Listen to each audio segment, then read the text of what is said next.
ஆண்டகை நூல் வெளியீட்டு விழாவிலே பங்கேற்றிருக்கிற குருதி உறவுகள் அனைவருக்கும் வணக்கம்.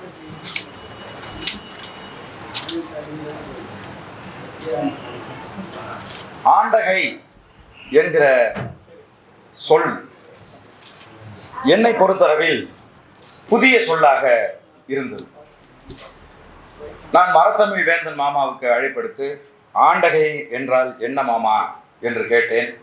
அன்றைக்கு அவர் சொன்னார், ஆண் பிளஸ் தகை, ஆண்டகை என்று சொன்னார். எங்கள் தஞ்சை மாவட்டத்திலே பொதுவாக நிலச்சுவாந்தர்களை, விவசாயத்தில் பெரிய ஆளா இருக்கிறவர்களை ஆண்டை என்று சொல்லுவார்கள்.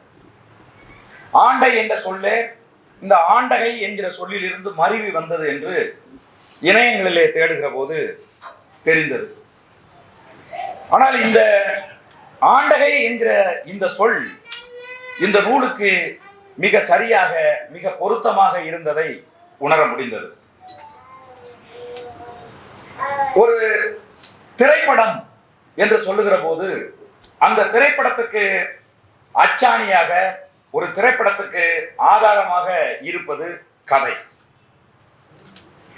கதை இல்லாமல் ஒரு திரைக்கதையை வடிவமைக்க முடியாது. ஒரு கதை இருந்தால் மட்டும்தான் ஒரு திரைக்கதையை வடிவமைக்க முடியும். அப்ப திரைக்கதை என்பது என்ன என்று பார்த்தால், காட்சிகள், வசனங்கள் மூலமாக கட்டமைக்கப்படுகிற ஒரு கதை திரைக்கதையாகும். அதுல காட்சிகள் இருக்கும், வசனங்கள் இருக்கும், அது ஒரு கட்டமைப்புக்குள் இருக்கும். அப்படி அந்த கட்டமைப்புக்குள்ள ஒரு கதை இருந்துச்சுன்னா அது சிறந்த திரைக்கதை. திரைக்கதையை வடிவமைத்து உலகத்துக்கு ஒரு இலக்கணம் வகுத்து கொடுத்த சிட்ஃபீல்ட் அவர்கள் சொல்லுகிறார்கள், கதையும் திரைக்கதையும் தண்ணீருக்கும் பனிக்கட்டிக்கும் இடையே உள்ள உறவு போன்றது என்று சொல்லுகிறார். பனிக்கட்டி தண்ணீர்ல போட்டீங்க அப்படின்னு சொன்னா அது இரண்டரை கலந்து விடும், ரெண்டுக்கும் வித்தியாசம் தெரியாம போயிடும். அப்ப திரைக்கதைக்கும் கதைக்குமான உறவு என்பது பனிக்கட்டிக்கும் தண்ணீருக்குமான உறவு போன்றது. அந்த வகையில் தான் இந்த நூலை நான் அணுகி பார்த்தேன். இந்த நூல் ஆண்டகை என்று சொன்னதும் அதன் அட்டைப்படத்தை பார்த்ததும் ஆர்வம் மிகுதியானது. தலைவர் மேதகுவே பிரபாகரன் அவர்கள் குறித்த ஒரு திரைப்படம் வரப்போகிறது, அவர் குறித்த நிறைய செய்திகளை நாம் வாசிக்க போகிறோம் என்று அந்த நூலுக்குள்ளே சென்ற போது அந்த நூல் இன்றைக்கு இருக்கக்கூடிய நம்முடைய ஈழ சிக்கலினுடைய ஆதிக்கு அழைத்து செல்லுகிறது, தொடக்கத்துக்கு அழைத்து செல்லுகிறது, 13ஆம் நூற்றாண்டுக்கு நம்மை இட்டு செல்லுகிறது. நிறைய செய்திகளை, புதிய புதிய செய்திகளை இந்த நூலிலே அவர் தொகுத்திருக்கிறார். இந்த நூலை குறித்து மதிப்புக்குரிய வின்சென்ட் ராஜேந்திரன் அவர்கள் முதல்ல என்னிடம் கொடுத்து பேசிய போது கூட நான் அவரை கேட்டேன், இதற்கான தரவுகளை எல்லாம் எங்கிருந்து எடுத்தீர்கள் என்று அவரிடம் நான் கேட்டேன். ஏன் அதை நான் கேட்டேன் அப்படின்னா, அவர் பிழையான தரவுகளை, திரைப்படமா இருக்கணுங்கிறதுக்காக வேண்டி அவர் ஏதாவது ஒரு பிழையான தகவல்களை அவர் தொகுத்து விடக்கூடாது என்பதற்காக நான் கேட்டேன். அவர் சொன்னார், நான் கேட்டது, நான் அறிந்தது, நான் வாசித்தது, நான் தொகுத்தது என்று இவற்றையெல்லாம் ஒருங்கிணைத்துதான் இந்த நூலை நான் தொகுத்திருக்கிறேன் என்று சொன்னார். அப்ப இந்த நூலுக்குள்ளே செல்லுகிற போது இந்த இலங்கை என்கிற அந்த நாடு, இன்றைக்கு இலங்கை என்று சொல்லப்படுகிற இந்த நாட்டினுடைய வரலாறு, ஒட்டுமொத்த வரலாற்றையும் தொடக்கத்தில் இருந்து அவர் சொல்லிட்டு வர்றார். அது காட்சியாக இருக்கிறதா, காட்சியாக எப்படி காட்சிப்படுத்த போகிறோம், அது ஏன்னா சினிமாவை பொறுத்தவரை ரெண்டு விஷயம் இருக்கு. ஒன்று வந்து பாசிபிள், இன்னொன்று இம்பாசிபிள். நம்ம பேசுற எல்லாத்தையும் படம் பிடித்து விட முடியாது.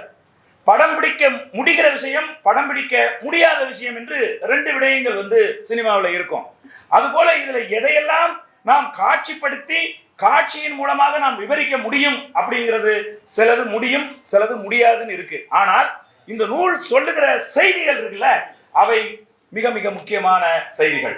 ஒரு கேள்வி எழுப்புறார். அது என்ன கேள்வி அப்படின்னா,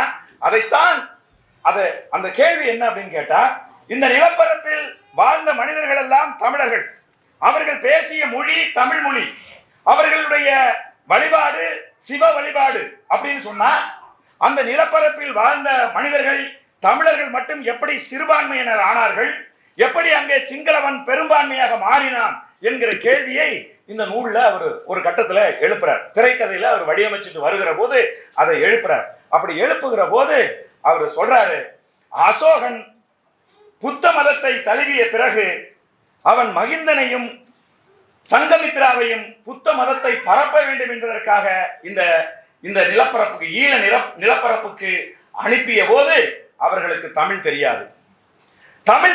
ஆனால் புத்த மதத்தை பரப்ப வேண்டும் என்கின்ற வேட்கையோடு வெறியோடு அவர்கள் அங்கே இறங்கி இருக்கிறார்கள். ஆகவே எப்படி ஜோசப் பெஸ்கின் இந்தியாவுக்கு மதம் பரப்ப வந்து இங்கே இருக்கக்கூடிய தமிழர்களுக்கு தன்னுடைய மொழி புரியவில்லை என்பதற்காக தமிழ் மொழியை கற்க ஆரம்பித்து தமிழ் மொழியை கற்று அதில் பாடல் இயற்றி தமிழ் மொழியிலேயே இலக்கண திருத்தங்களை எல்லாம் செய்கிற அளவுக்கு பாண்டித்தியம் பெற்றானோ, தன்னுடைய கல்லறையிலே இங்கு ஒரு தமிழ் மாணவன் உறங்குகிறான் என்று எப்படி எழுத சொன்னானோ, அதுபோல இங்கிருந்து சென்ற அந்த அசோகனினுடைய மத தூதர்கள் தமிழ் மொழியை கற்றுக்கொள்ள ஆரம்பித்தார்கள். அவர்களுக்கு தெரிஞ்ச மொழி பாலி மொழி.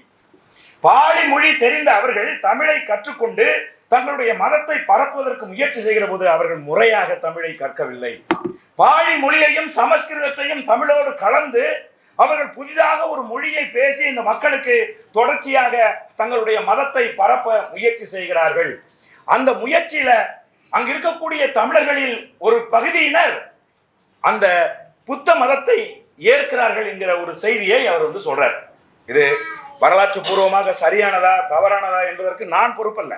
நூல் ஆசிரியர் அவர் சொல்றார். என்ன சொல்றாருன்னா, அங்க இருக்கக்கூடிய தமிழர்கள், தமிழ் மொழி பேசியவர்கள், தமிழ் சிவ நெறியை பின்பற்றியவர்கள் புத்த மதத்தை பரப்ப வந்து அவர்களுக்கு மொழி தெரியாமல் அவர்கள் தமிழோடு இரண்டர கலக்க முயற்சி செய்து சரியாக கலக்காமல் ஒரு புதிய மொழியை உருவாக்கி அவர்கள் மதத்தை பரப்பிய போது அந்த மதத்தை ஏற்ற தமிழர்கள், அந்த மதத்தை ஏற்காத தமிழர்கள் என்று அந்த நிலப்பரப்பு இரண்டாக பிரிந்தது. அந்த மதத்தை ஏற்ற தமிழர்கள் கொழும்புல இந்த பக்கம் இருக்கக்கூடிய தமிழர்கள், அந்த மதத்தை ஏற்காத தமிழர்கள் வடக்கு கிழக்கில் வாழ்கிற தமிழர்கள் என்று இப்படித்தான் அந்த நிலப்பரப்பு சிங்களர்கள் பெரும்பான்மையானவர்களாக மாறிய வரலாறு என்று ஒரு செய்தியை அவர் சொல்றார்.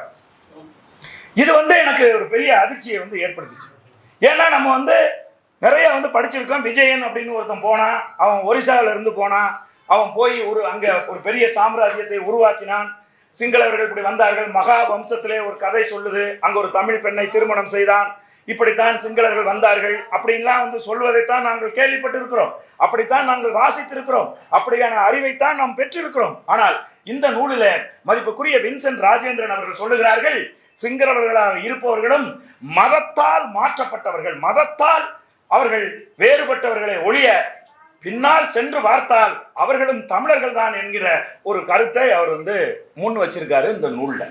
அதுக்கப்புறமா அவர் சொல்லிட்டு வரும்போது முக்கியமா சொன்னார். என்ன சொல்றாருன்னா, நம்ம தலைவர் மேதகுவே பிரபாகரன் அவர்களினுடைய குடும்பத்தை பத்தி சொல்லிட்டு வர்றார். ஏன் அந்த குடும்பம் திருமேனியார் குடும்பம் என்று அழைக்கப்படுகிறது? அந்த குடும்பத்தினுடைய பாத்தீங்கன்னா அந்த முக்கிய தரவுகளை தான் சொல்றாரு. மேதகுவே பிரபாகரன் அவர்களுடைய பாட்டனுக்கும் பாட்டன் 12 கப்பல்கள் வைத்து அந்த நிலப்பரப்பில் வணிகம் செய்த ஒரு பெரிய வணிகர் என்கிற செய்தியை இந்த திரைக்கதையில அவர் சொல்லிட்டு வர்றார். 12 கப்பல்கள் வைத்து இந்தியா, குறிப்பாக மதுரை வரைக்கும் வியாபாரம் செய்திருக்கிறார்கள். பர்மாவில் போய் வியாபாரம் செய்திருக்கிறார்கள், மலேசியாவுக்கு போய் வியாபாரம் செய்திருக்கிறார்கள். 12 கப்பல் வைத்திருந்த ஒரு பெரிய வணிக குடும்பத்தை சேர்ந்தவர் நம்முடைய மேதகுவே பிரபாகரன் அவர்கள் என்கிற செய்தியை அவர் சொல்றார். அதை விட எனக்கு ரொம்ப ரொம்ப ஆச்சரியமூட்டிய ஒரு வரலாற்று நிகழ்வா ஒரு செய்தியை சொல்றாரு. அந்த வணிகருக்கு கிட்டத்தட்ட 90 ஏக்கர்கள் நிலம் முல்லைத்தீவில் இருந்தது. அந்த முல்லைத்தீவில் 2009 சிங்கள இராணுவத்தை தமிழ் தேசிய இராணுவ படை நேருக்கு நேராக மோதி சந்தித்த நிலப்பரப்பு மேதகுவே பிரபாகரன் அவர்களுக்கு சொந்தமான 90 ஏக்கர் நிலத்துல தான் அந்த யுத்தமே நடந்துச்சு அப்படிங்கிற செய்தியை இதுல பதிவு செய்திருக்கிறார்.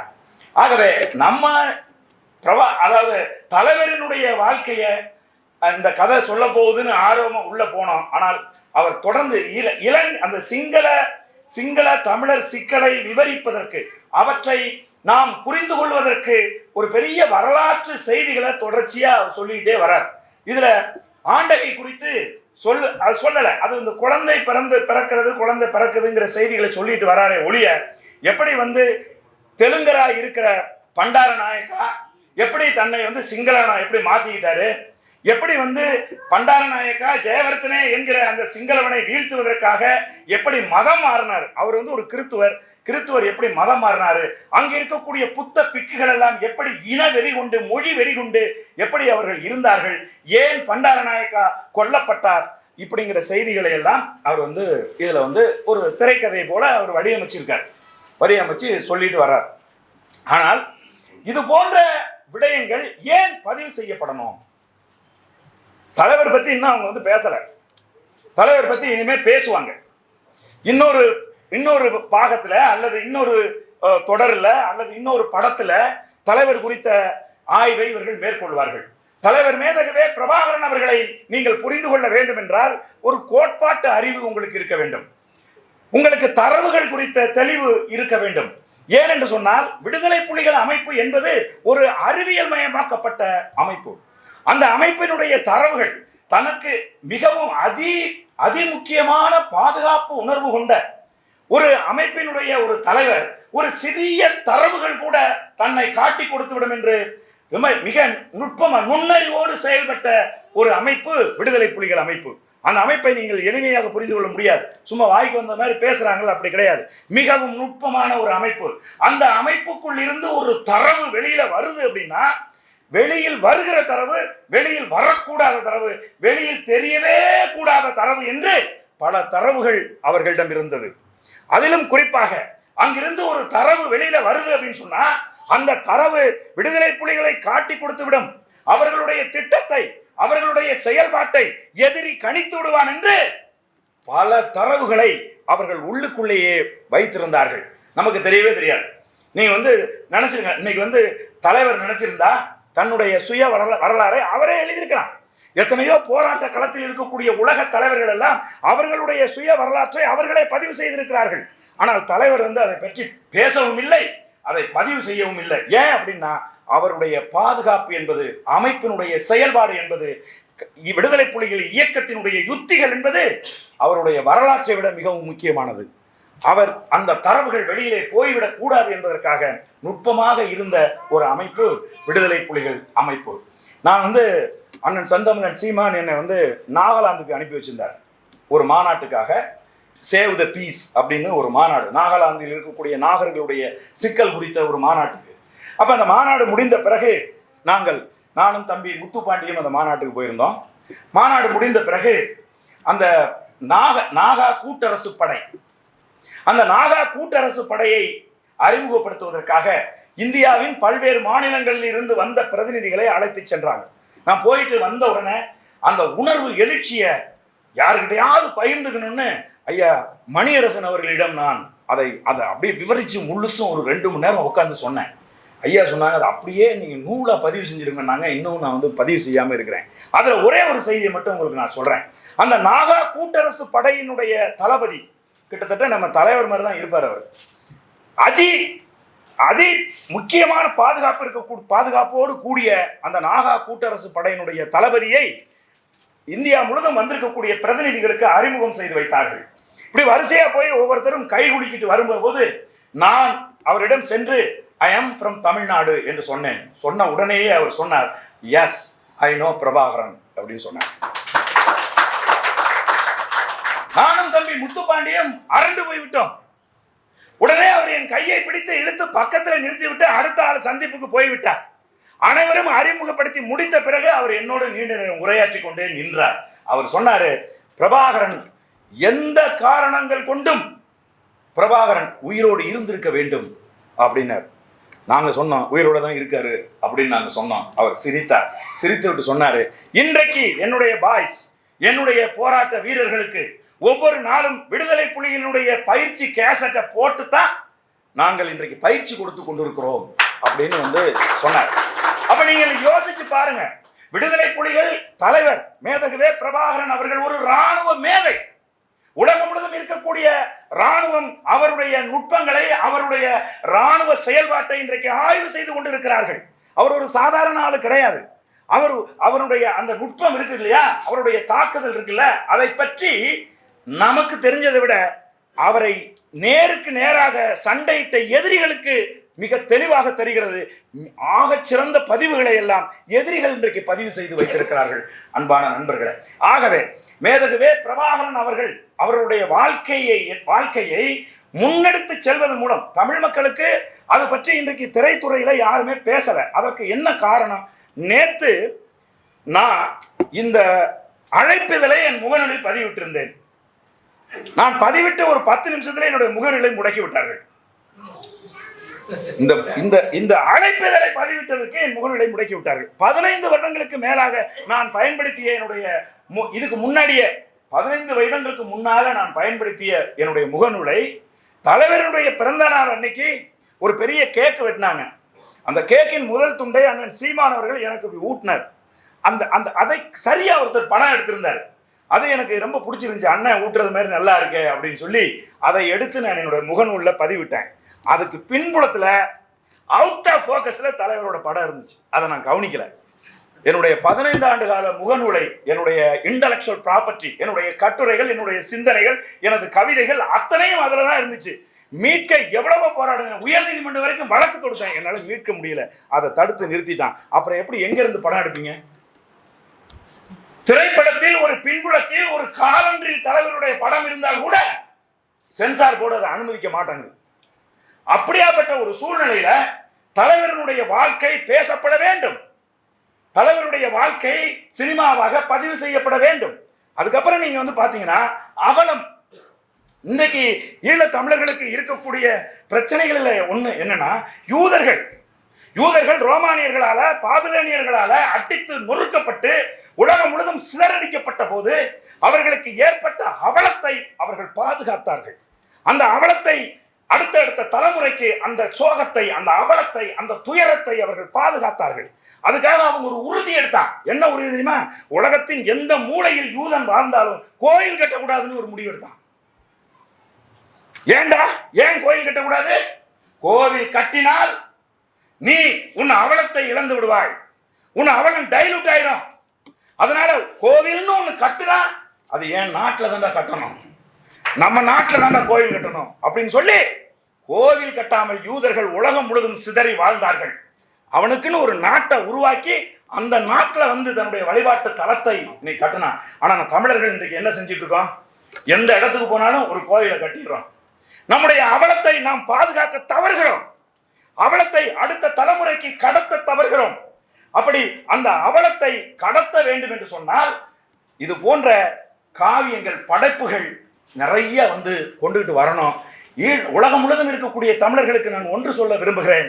அது என்னன்னா, உன்னுடைய பூர்வீக நிலம், நீ பிறந்த நிலம், உன் சொந்த நிலத்தில் இருந்தே நீ அடித்து விரட்டப்பட்டிருக்கிறாய் என்று சொன்னால், இன்னைக்கு போய் நீ வாழ்ந்துட்டு இருக்கிற நிலம் உன்னை என்றைக்கு இருந்தாலும் எந்த நாட்டுக்காரனா இருந்தாலும் சரி நீ வந்தேன்னு அடித்து விரட்ட மாட்டானா?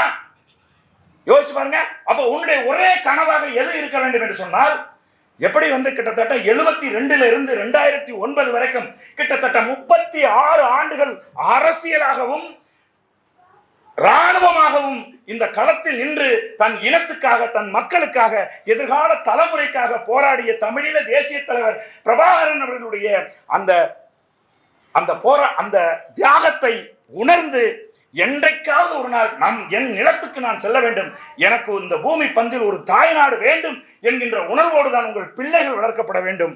உங்களுடைய கனவு, உங்கள் லட்சியம், உங்கள் வாழ்க்கை முழுவதும் அதற்காகத்தான் செயல்பட வேண்டுமே ஒழிய, நீ வெளிநாட்டில் போய் இருந்துட்டேன், நான் செட்டில் ஆகிட்டேன், என் பிள்ளைகள் எல்லாம் தமிழ் கற்காது, ஆங்கிலம் தான் படிக்கும் என்கிற நிலையை நீங்கள் தயவு செய்து மாற்றிக்கொள்ள வேண்டும். ஏனென்று சொன்னால், தலைவர் பேசும்போது கடைசி காலத்தில் சொன்னாரு, புலம்பெயர்ந்த மக்களின் கையில் இருக்கு அப்படின்னு.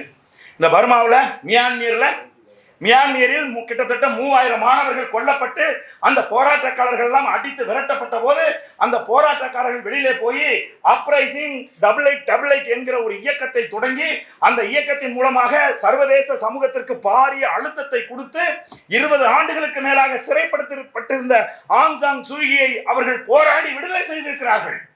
முடியாதது உலகத்தில் எதுவுமே கிடையாது. 2000 வருஷமாக அடித்து விரட்டப்பட்ட யூதர்கள் இன்றைக்கு தனி நாட்டை பெற்றிருக்கிறார்கள்.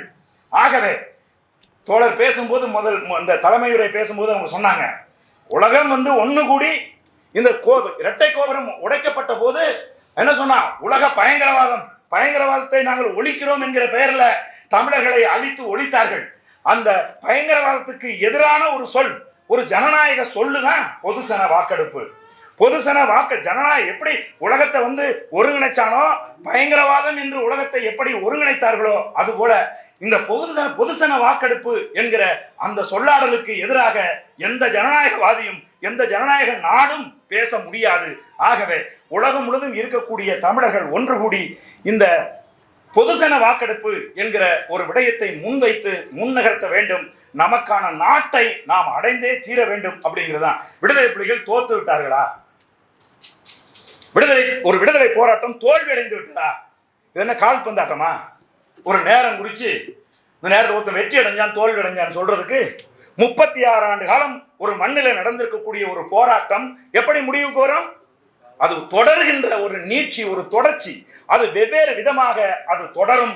அப்படி தொடர்ந்து கொண்டு இருக்கிறது. அந்த தொடர்ச்சிக்கு பல்வேறு வகையில மக்கள் உதவி செய்ய வேண்டும். அதுல ஒண்ணுதான் இந்த படைப்புகள். இந்த படைப்பை ஏதேனும் ஒரு விதத்தில் தமிழ்நாட்டில் மட்டும் இல்ல, உலகம் முழுவதும் இருக்கக்கூடிய தமிழர்கள் ஒன்று கூடி இதை கொண்டு வரணும். ஐயா மதிப்புக்குரிய வின்சென்ட் ராஜேந்திரன் அவர்கள் முன்னெடுத்திருக்கக்கூடிய இந்த முன்னெடுப்பு ரொம்ப முக்கியமான முன்னெடுப்பு. இது ஏன்னா நான் சொன்னது திரைப்படத்தை பத்தி தான் சொல்லிட்டு இருந்தேன். ஆனா இது ஒரு வெப் சீரியலுக்கான ஒரு படைப்பு.